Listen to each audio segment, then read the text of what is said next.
They didn't break up because they stopped loving each other. They broke up in the middle of still loving each other. And that, somehow, was the hardest kind. No betrayal to point to, no villain, no moment where one of them became a stranger, just two people who loved each other deeply, genuinely, completely, and couldn't make a life together work. The world doesn't have good language for that. I still can't believe you remembered that. Of course, I remember everything about you. Tamaya and James had been blacked easily. Their friends loved them together.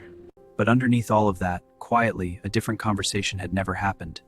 He wanted to stay in the city they'd built their life in. She needed, not wanted, needed to go back to be near her family. We'll figure it out. Yeah. Several of those figured it out. Saul figured it out. Because figuring it out would have figured it out.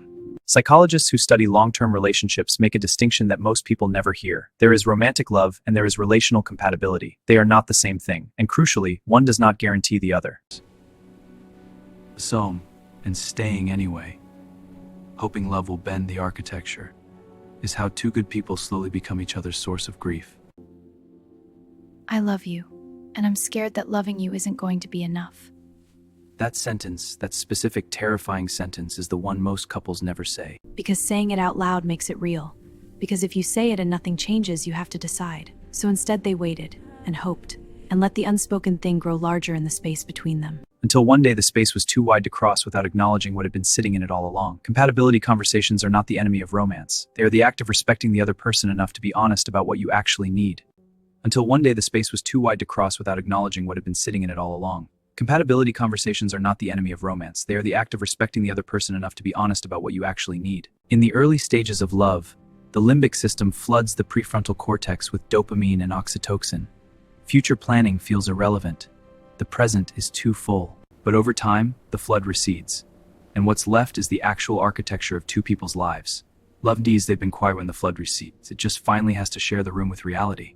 The brain's attachment system and its planning system operate in different regions entirely. The limbic system processes love, bonding, warmth, works fast, runs deep, and is almost impossible to reason consequences. Two futures, one relationship, the love the same, the direction different. And nothing about that is anyone's fault. We can't keep pretending. I know, it's tearing us apart. But the love was real. It was, it still is, that's why we have to let go. It just wasn't enough to build the same life. If you've been through something like this, or you're in the middle of it, this is not a failure of love. It is love being honest about what it cannot do alone. The bravest thing two people can do is have the real conversation before the silence has it for them. And the second bravest thing is knowing when to let the love is gone, but because you love them enough to stop asking love to be something it was never meant to carry alone. The relationship that survives that conversation will be stronger for it. The one that can't, you'll both be freer for knowing. Share this with someone navigating something they can't quite name yet. Subscribe. Every week, the psychology behind the moments we carry but rarely talk about. If this resonated, maybe there's a conversation you've been avoiding. Not to end something, just to finally say the true thing. I'll see you in the next one.